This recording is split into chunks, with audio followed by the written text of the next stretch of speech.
welcome to the Rethink Leadership podcast, available on all platforms including YouTube if you prefer to watch. My name is Jeremy Blain, CEO of Performance Works International, Executive Director of the Transformational Leadership Acceleration Institute, and Managing Partner of Diversity Talent.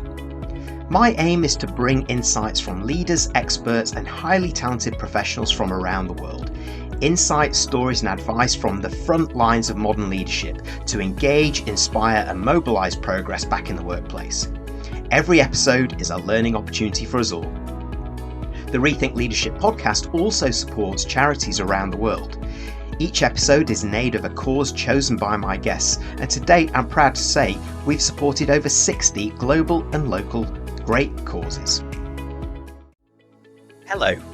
Welcome to this episode of the Rethink Leadership podcast with my guest Brenda Episcopo, the CEO of the Girl Scouts of Northeastern New York. With a track record of developing innovative initiatives and community outreach programs, Brenda possesses a history of directing non-profit agencies with a focus on growth, engagement and collaboration for the advancement of that agency. How? By implementing strategic approaches to time-tested business principles, Brenda's been able to leverage increased funding while winning engagement among employees and volunteers everywhere she goes. Brenda's also a champion of diversity, equity and inclusion in the workplace, in particularly gender diversity, as she continues to inspire, excite and lead as a CEO and support young girls in achieving big dreams within the Girl Scouts of Northeastern New York. In fact, we've made a donation to this fantastic organisation as a thank you to Brenda for joining us. This episode is therefore proudly in aid of the Girl Scouts of Northeastern New York. During our conversation, we uncover the importance of supercharging gender diversity and other diversity lenses in the workplace, the benefits it brings, and how this will inspire our next generation as they see possibilities opening up before their eyes. Brenda tells us more about the Girl Scouts of Northeastern New York and provides tips and tricks for success. Brenda, thanks so much for joining me. Please tell us a little bit about yourself, your amazing role as the CEO of the Girl Scouts of Northeastern New York, and maybe something about yourself that not many people know. Well, my name is Brenda Episcopo. I've been in leadership of community serving organizations for more than 20 years. I'm a locally known public speaker, and I'm an avid outdoors person. Lover of all things nature and wildlife. Fantastic. And what about your role as CEO then of the Girl Scouts of Northeastern New York? Just tell me a little bit about that. Well, as the CEO of Girl Scouts of Northeastern New York, I have a unique job in front of me. I came to this role during the pandemic, so I'm a pandemic job changer, and I have a propensity for taking organizations that are at the height of challenge and transforming them into high-performing organizations. This will be my fourth organization that I'm working to transform to more solid financial footing, increasing the reach of the people that we serve, and engaging our stakeholders to make sure that the work that I do while I'm here is sustainable well into the future. So coming into a Girl Scouting organization during the pandemic was an interesting challenge.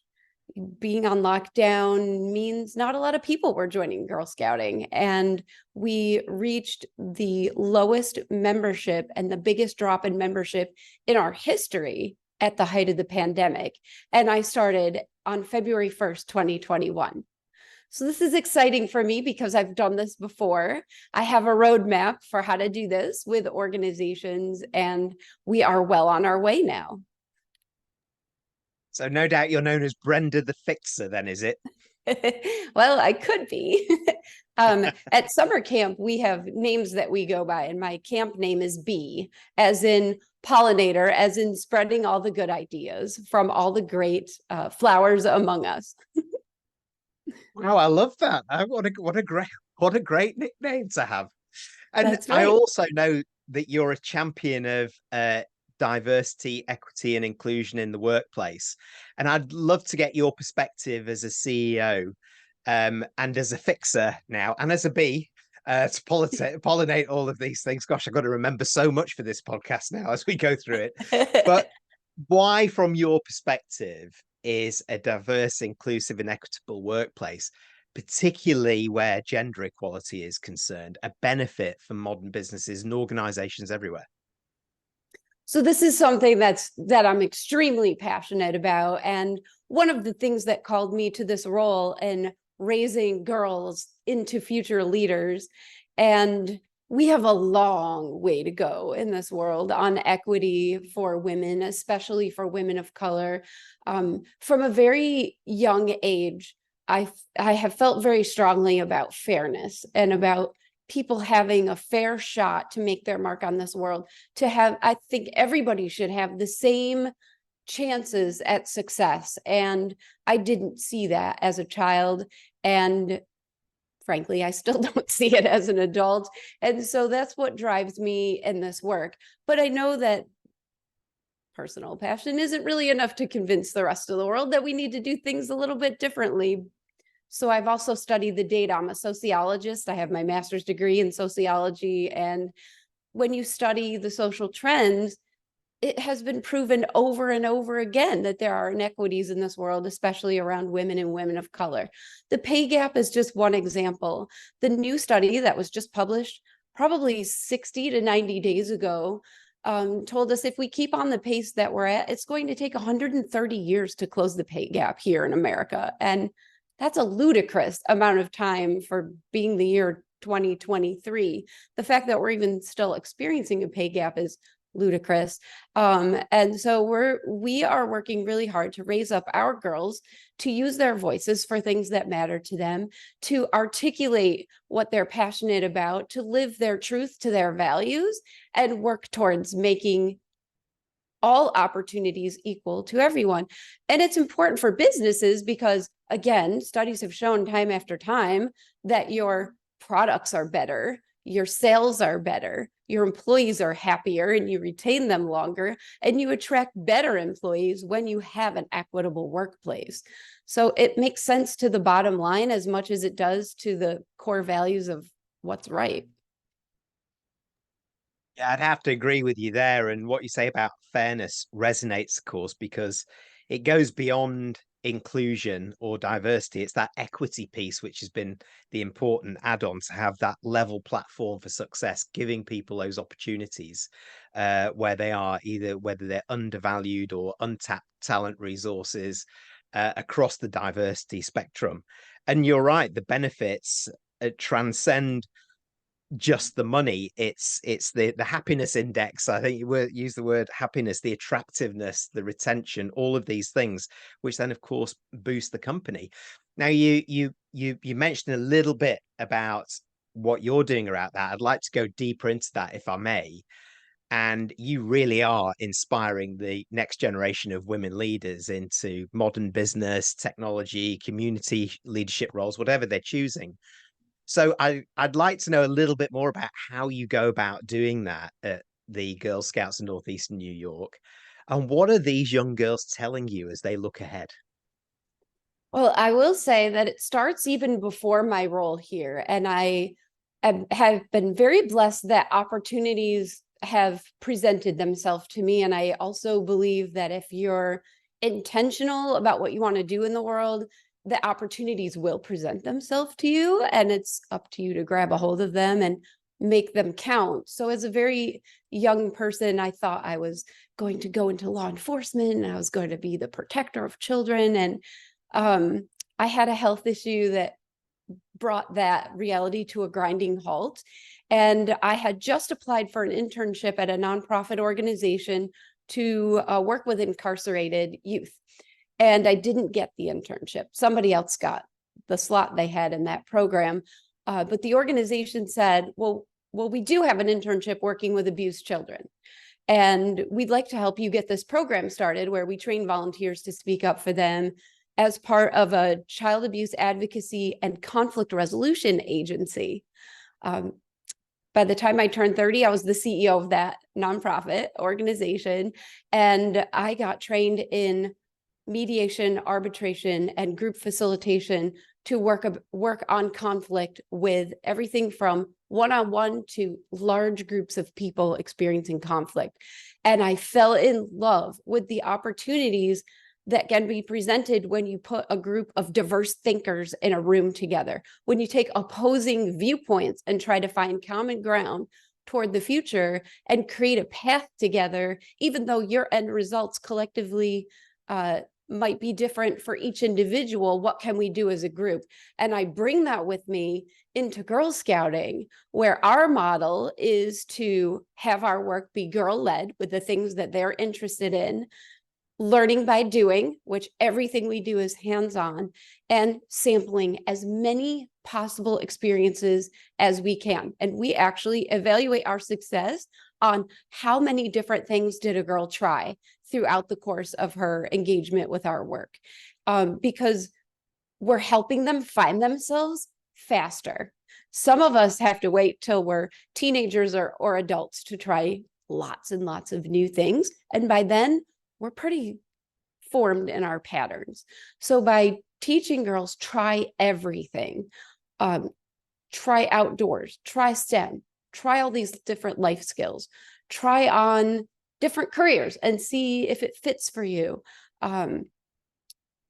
That really is the secret sauce to our success. And the more things a girl tries, the more confident she gets that it's okay to try something on that doesn't fit for you. Move on, right? It doesn't have to be an existential crisis if we're not good at something. That's okay. Now we know, try something else.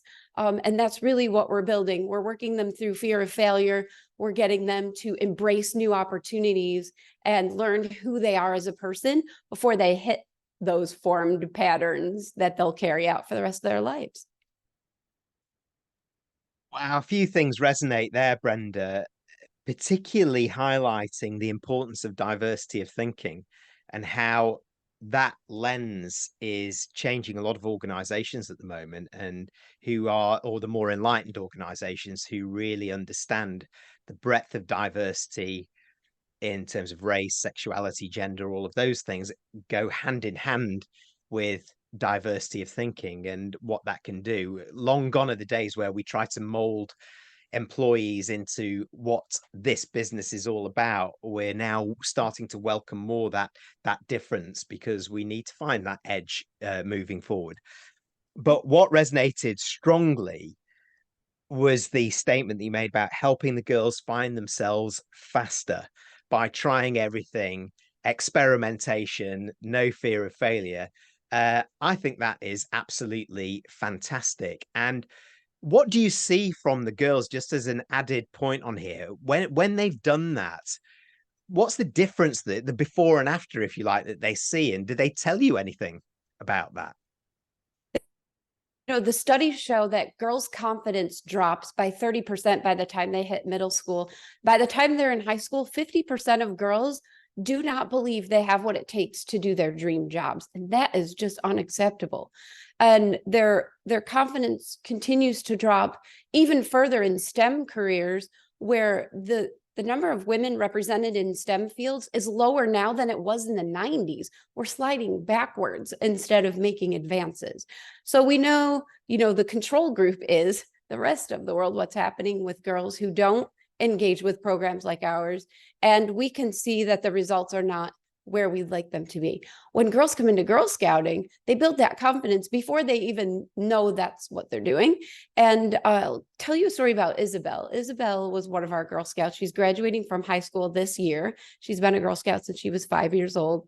And her college acceptance essay was the basic keynote speech at our recent event, because we have girls leading everything. They are our keynote speakers. They're our MCs. They facilitate our meetings. They're on our boards, because we really are girl-led, and giving them those opportunities in a supportive environment is key to building those skills. Well, her was her college acceptance essay that said, I never even thought of a career in the STEM fields until I started going to really fun programs with Linda. And Linda is one of our longtime employees who focuses on STEM. I learned how to make binary code bracelets that had my name on it in binary code. I was making bracelets to swap with my friends. I learned to look at the stars, and I didn't realize I was learning about astronomy. And over the years, I've built up all these skills that I started to notice the rest of my friends don't have. And I love them. And so now she's starting next week at the College of Nanoscale Science and Technology, which is a blossoming field in upstate New York. And she's been accepted into the program. No doubt she's on her path to do great things.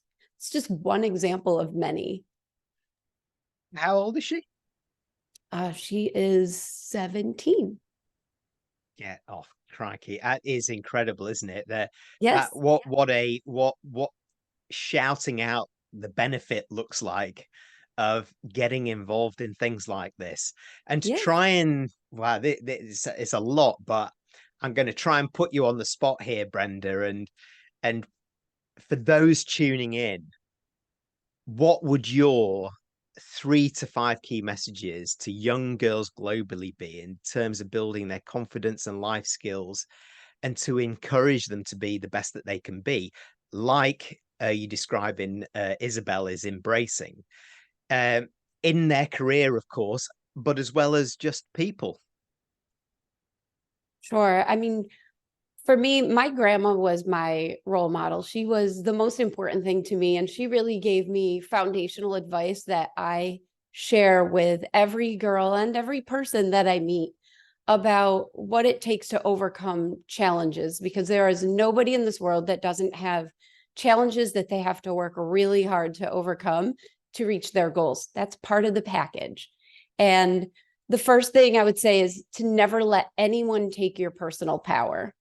No matter what your circumstances are, inside you have incredible personal power, and use it for good and never give it away.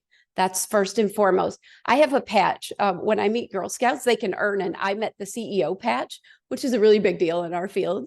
And I had a girl recently approach me, and I gave her my patch and said, I'm a CEO of a Girl Scout Council. And she literally had tears in her eyes. She said, "You're a real CEO." She had never met a female CEO, never met a CEO, but especially not a female CEO. And that's what she wants to be. And she was so taken aback by it, which made me pause for a minute, because I just do this work. Sometimes how impactful it can be.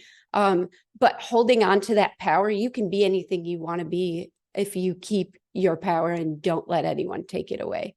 On my patch, I have a lightning bolt for girl power. And when I talk to girls about their girl power, that is the thing that resonates the most with them, that gets them really excited. The second thing is try new things, even things you think you might not like, because the more things you try, the more you learn about yourself, and you might be surprised what you find. And number 3 is that it doesn't matter who's listening to this. I believe in you, and you're going to have moments of doubt in your life. And if you ever wonder if anyone cares or if this is ever going to work out, even if we've never met, my energy will find you in the universe and tell you somehow that I'm out here cheering for you when you think nobody else is. There is somebody out there who's rooting for your success, because the more girls we have that take charge in this world, the better our world is going to be. So I'll be out here cheering for you as well. And so will I. I completely agree with everything that you said, and advocate for it as a male ally in the workplace as well. Do a lot of work in this because it's still needed. It goes back to what you said right at the beginning, is that we've still got a long way to go, but people like yourself, Brenda, making incredible progress like this, influencing young girls in the most positive way, even bringing tears to their eyes when they when they come into contact with you as a female CEO. That really is girl power. And I thought that had just come from the Spice Girls, but it is alive and well. I'm really glad to hear. I And love it. the other, yeah, the other 2 things, of course, that trying new things and always being curious, and belief. Others believe in you. Take that belief in yourself. Just so powerful, and such powerful messaging that we have to keep reinforcing for young girls, for teenage girls, for young women going into the workplace, to build that momentum. And I know that many tuning into this will want to continue the discussion with you and connect. How do they get in touch with you? So you can find me on LinkedIn. That's the best way. It's on Brenda Episcopo. And I welcome connections, and I love to keep the conversation going.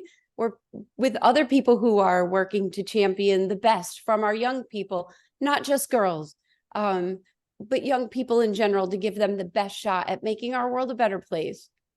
But Jeremy, before we go, I want to ask you a question. I'll put you on the spot a little bit here. I've followed your work for a while, and I know you have amazing guests on your show, and I knew you're doing great work in this space too, which is why I was really excited to partner with you today. Why are you so passionate about raising up girls to be future leaders? Um, there's a couple of things actually. My wife has always said to me, said as a manager and as a leader, a trait that she's always seen is that I've always brought in, it seems to her, more women than men into certain roles in my businesses. And that's because I'm looking for the best person for the job. I'm not bringing any bias into it. And it so happens, and it's reinforced to me time and time again, is like I'm seeing the magic of that gender diversity, if you like, but it's not really, I don't see it like that. It's not a thing for me anymore. It's about, these are just great business people. So I have a great belief in that from the very start. But the other thing is that I do have a daughter as well, and I know how difficult it is to be a teenage girl from her point of view, and what she's been through, the kind of anxieties that a lot of girls are going through, but the kind of lack of opportunity and excitement for, let's just put it into business, the careers in modern business and technology and what that means.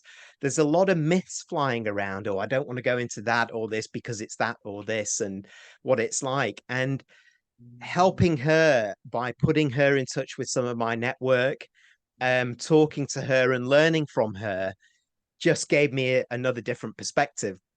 And the third element of this is that I walk the talk. I am a noted male ally within the workplace, which advocates for more gender equality, but also equality across a lot of the other diversity lenses. Yes. And most importantly, I'm working with another incredible lady, Anna Samaya, and we've just started a social enterprise called Diverse IT Talent. So it's spelt diversity, but we just capitalize the IT.